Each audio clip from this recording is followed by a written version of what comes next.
Well, thanks for the very kind introduction, Josh. And Brian, it's really great to be with you today. I'm looking forward to our discussion. Before we dive in, I was thinking it might be helpful for the audience if you can spend a minute or two on what you do in your role for NASCAR. Yeah, sure. Dan, thanks for having me, and appreciate everybody kind of tuning in. So I'm SVP of Media and Productions for, so in that role, I'm responsible for the sports kind of overarching media strategy, domestic and international relationships with our media partners, as well as a few ancillary businesses. So NASCAR Productions, a radio company that we run called MRN, and then a scanner business that we operate called Racing Electronics. But I think the focus of this discussion is more on the media rights and strategy side, and kind of how we see that that landscape playing out over the course of the next 2 or 3 years in the case of NASCAR's kind of upcoming deal. So Dan, same question for you, not exactly a loaded question, but if you wouldn't mind kind of describing your role at Sports Media Advisors and the work that you guys do, that would be great for the group to hear. Gladly. So SMA is a boutique advisory firm at the intersection of sports, media, and technology, where I'm a partner. And, we always say we do 3 things. First, we help sports properties like a NASCAR with their media strategies and deals. The most, prominent version of that is negotiating the rights deals themselves with major media companies for the distribution of live sports. The second thing we do is we work with emerging media and technology companies to help them navigate the sports media space, business strategy, business development, partnership negotiations, et cetera. And then the third thing we do is we advise private equity firms and other investors on transactions that relate to sports media. Cool. Yeah, thanks. So now with that out of the way, I figured, for our conversation today, it might help to quickly level set what we mean when we talk about direct to consumer and OTT, DTC, and over the top in the sports media space. People use these terms interchangeably, as do I, but they often use them to describe slightly different things. So I always think that's a good way to start a conversation like this. When I think of and speak about DTC or OTT, I'm referring to content that's delivered, 1, digitally, and 2, independent of the traditional pay TV bundle, called over the top because it comes over the top of the traditional cable box. At least that's kind of, I think, where the term originated. So what direct consumer isn't is even if you're getting it through a digital cable bundle, like say a YouTube TV, that isn't direct to consumer because you have to subscribe to a pay TV bundle. But if you are accessing the content directly from a rights holder like a NASCAR or a Peacock, that is direct to consumer. And then for today's conversation, I'll just add quickly that we're most focused on premium live content, but obviously, all sorts of programming can be distributed this way as well. Yeah. Anything to add? Is that helpful?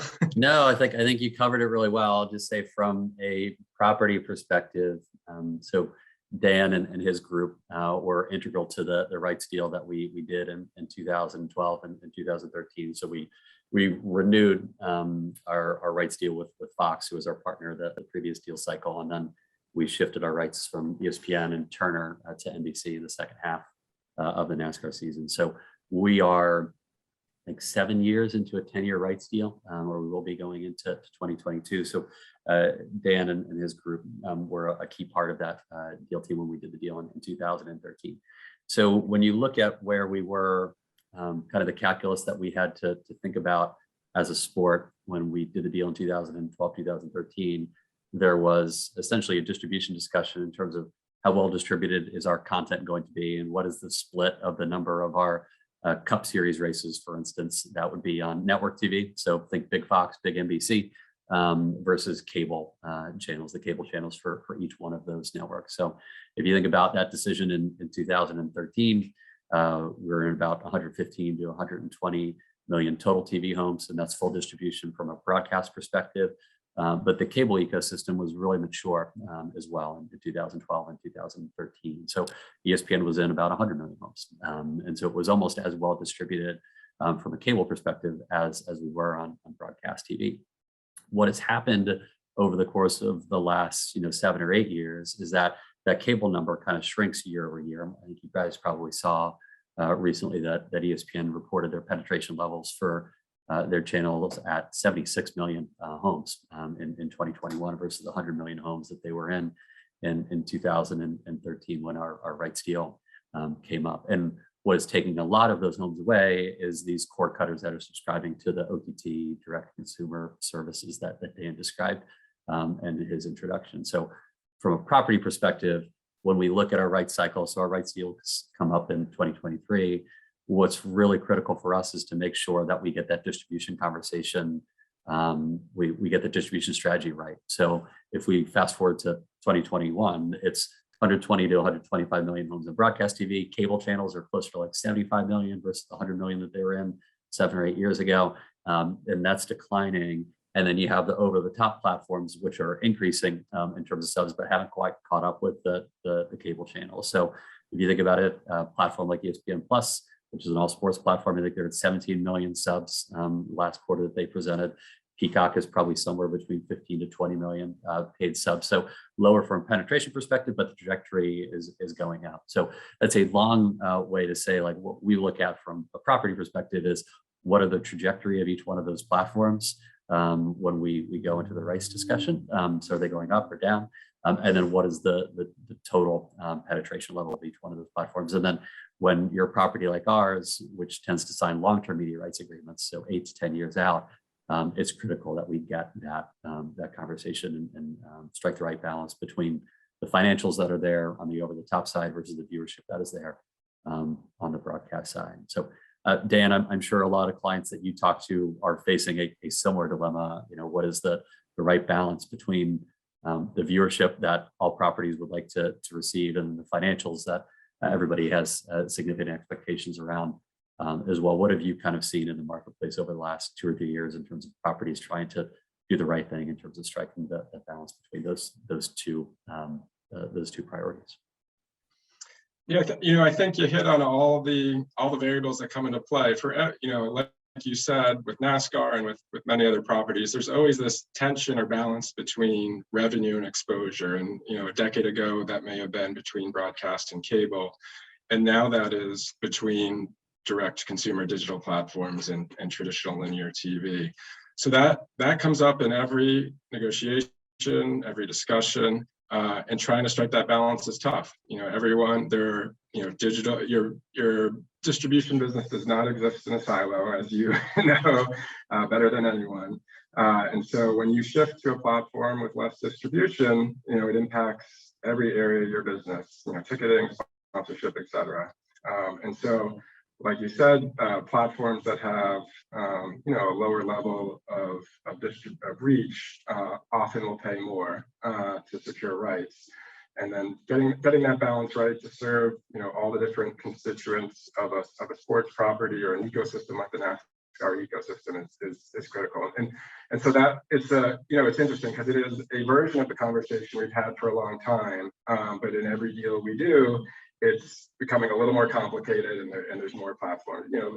Like you said, it has really tracked the transition from broadcast to cable, and for premium sports content distribution.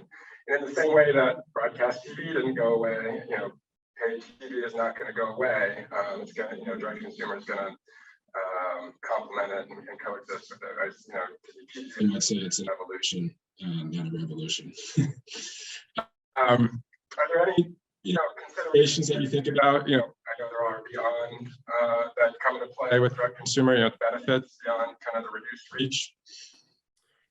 Yeah, so I think the financials are part of it too. So we could talk about kind of the monetization aspect of our sport from a media rights perspective for just a second. So if there was 2 revenue streams when we did our deal in 2012, 2013, that was how much advertising revenue is attributed to your property. And then, so let's say there's $200 million in advertising revenue that's attributed to NASCAR.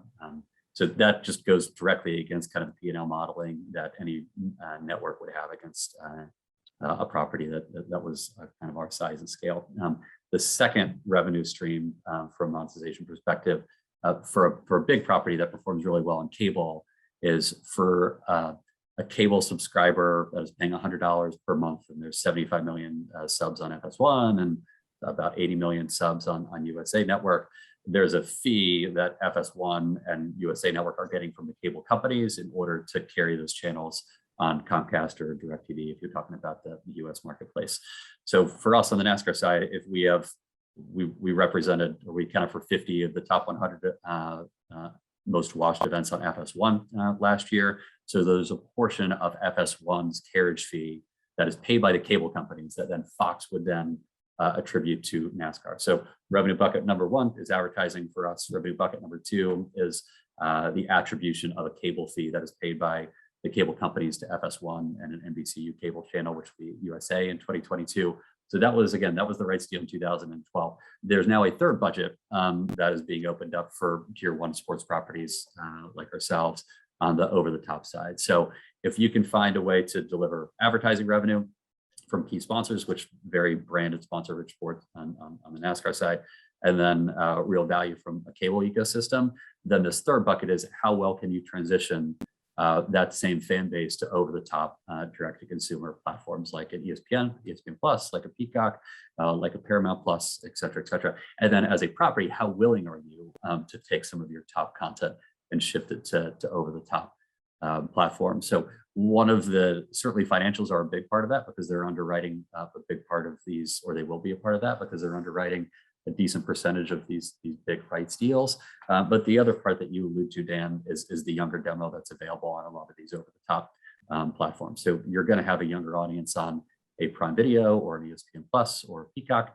than you would have on a cable platform like a FS1 or a USA.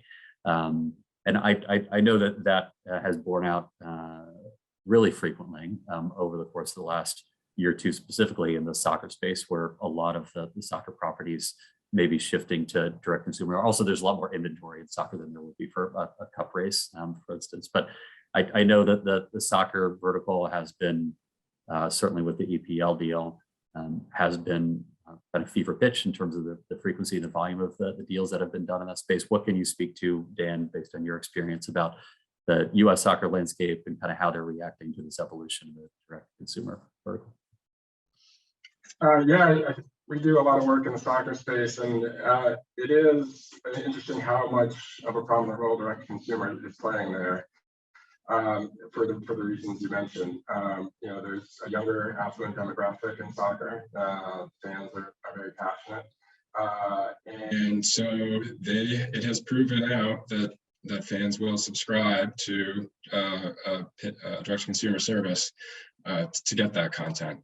That is why you're seeing, you know, across all the major European leagues, most recently with the EPL, a lot of value being created for those platforms. There's the younger demographic that's willing to pay. So, you know, you're seeing that borne out over and over again, and I think we will continue to, you know, as you see new rights deals come to market in the space. You know, and maybe that's a good opportunity to take a step back and just talk about, you know, other deals that we've seen in the U.S. market. I think, you know, Premier League is the most recent one, but I'd say there's three deals that come to mind for me for 2021 that were done. Deals by the NFL, the NHL, and the Premier League, all which had, you know, a really significant direct consumer component. Anything about those deals in particular stand out to you? Well, what I think is interesting is just how different they are from each other. So I think that I'll go to the NFL first, just because I see the Heinz Ward jersey in the background there. So that is like a very linear heavy deal, right? So that is essentially a bet by the NFL that linear television is not going away. So when I talk about linear television, it's traditional television, 24/7 program sports channels like an ESPN or a CBS or a Fox, for instance. So they did, the NFL did an 11-year deal with an opt-out after 7 years, just because 11 years is a long time for anything in the media ecosystem. But it was essentially a doubling down on linear TV. So they re-signed with their traditional broadcast partners, CBS, NBC, Fox. They re-signed with their cable partner, ESPN. The packages stayed pretty similar.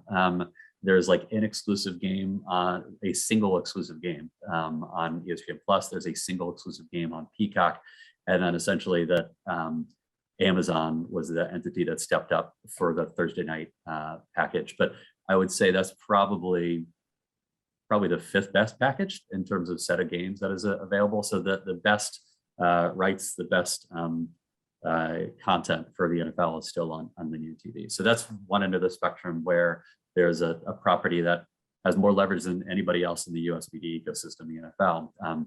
They said if we're going to script our distribution strategy for the next 11 years, it's going to be on linear TV. And then you have other properties like soccer properties or even the NHL that were willing to move, shift more in a direct consumer manner. So the NHL deal that was signed with ESPN includes a lot of coverage on linear TV for their playoff inventory, but 75% of their regular season inventory is going to be on over-the-top platforms. So I'm sure that was critical to ESPN in terms of modeling out the financials that they were able to model out for an NHL rights bid that was up considerably in terms of the financials of that deal.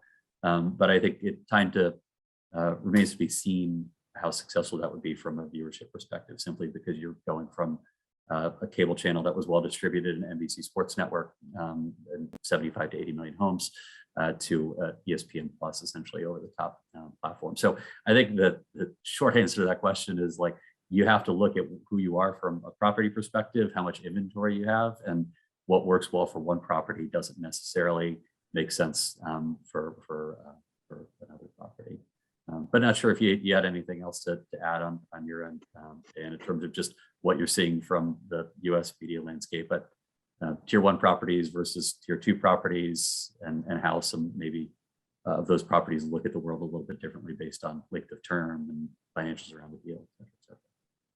Yeah, you stole everything I wanted to say about those tier 1 deals, but I agree totally. You have to really dig into the individual deals themselves, and when it's for the NFL, where it's kind of complementing, except for the exclusive Amazon package, the traditional linear distribution, and whereas the NHL, so much of the content is going to be delivered direct to consumer. It's really interesting, and obviously all these deals are either just getting started or haven't even started yet. So it'd be interesting to see exactly how it plays out. And as you get into some deals that are smaller scale sports properties, I think you see it's a great opportunity for them to increase revenue and get distribution of things that maybe wouldn't historically have gotten time on TV. So it's a really great solution for a lot of smaller properties. But there is also pressure on the rights fees. I think there's been public comments from the leaders of a number of these media companies that they spent a lot of money invested a lot in the NFL, and that can create some challenges as you get into smaller properties to get the same level of attention and investment that you see for the big properties like a NASCAR, NFL, et cetera. That makes sense. Well, one question that I have for you that I haven't had to deal with recently, because we're again in the middle of a 10-year rights deal. How is gambling related rights or content data, how has that played a role, if at all, given kind of the rise of legalized sports betting in the US? How has that played a role in some of your recent discussions on the media side? Yeah, absolutely. It's without getting into too many specifics, it's definitely a big focus of the conversations, and there's just a number of elements that come into play. There's a lot of sports betting operators, there's the official data companies, and so you want, when we're representing a property, you want to make sure you've addressed every kind of potential element that relates to sports betting. But still, it's consistent with the property's brand. But there's obviously greater opportunity for sports betting integration into the broadcast. There's, theoretically rights that could be held back for betting operators called watch and bet. So there's a lot of complications to these deals, but it always starts with kind of what's the strategic objective for the sport, for the property, and then how does sports betting fit into that? Yeah, it's an area that we probably see as a sports betting that is probably a fan engagement driver first. So if we can get a new viewer to watch a NASCAR race or a current viewer to watch a NASCAR race longer, the short-term financials won't be there, but hopefully it's an engagement hook for a new subset of fans to tune in. But I also think we're taking kind of a long-term view on this category as a whole. So we see it more as a fan engagement driver, at least in the short term, than a revenue focus. But anything that gets people to watch a NASCAR race longer, we're certainly in favor. Yeah, absolutely. And I think there's no question it helps people, it gets people to watch more and watch longer. And so there's that element from the media deal perspective, definitely generates more engagement and audience. And it's a new class of sponsors and advertisers that come into play, speaking to your different element lines of revenue. Yeah, makes sense. Makes sense. One thing that we didn't touch on that we should probably give a little bit of time to in the couple minutes that we have left is just viewership metrics and measurement just in general, right? So I think if you talk about an NHL deal that is 75% of its inventory on OTT or direct consumer products, providing measurement of those games is it's tough to come by, at least in the near term and in 2021. I know Nielsen is often criticized, but there's also no better service or more accepted service or platform for understanding how many people are watching your content in any given period of time.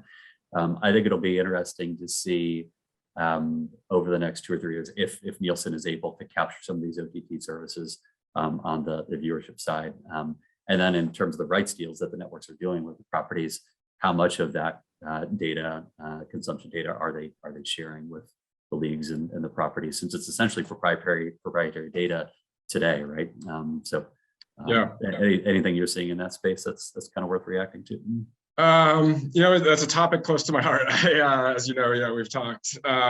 It's something that's interesting. As you said, Nielsen has been kind of the standard third-party measurement tool in the linear world for so long, and really a great tool. It's everyone has bought into it historically, at least, and it's been a really great solution. And how that solution, or what is the solution long term when direct to consumer is such a big part of these deals is TBD for sure. Will the industry coalesce around a single provider? Will all the different constituents buy in? And as you said, will the different platforms embrace third-party measurement?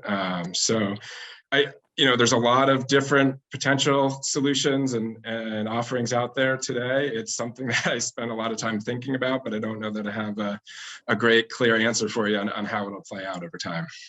Yeah, it'll be an interesting one for us because we're the teams, the NASCAR teams. So think like Joe Gibbs Racing, Hendrick Motorsports, the drivers of Chase Elliott or Kyle Larson, Kyle Busch. They sell sponsorship based off of TV impressions. So if M&M's is buying the hood of the car for Kyle Busch in any given race, they're essentially buying those 3 million viewers that are tuned in on Sunday afternoon.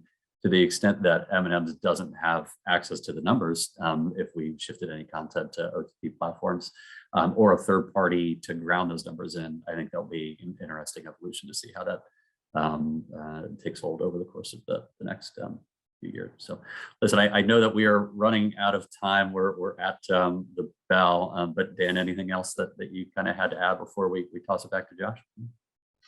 No, really enjoyed the conversation. I think we covered a lot of ground, and I hope the audience was helpful with this. So thanks for joining me today. This was really enjoyable. No, thanks, Dan. Echo the gratitude. Thank you guys for having us. And Josh, we'll toss it back to you.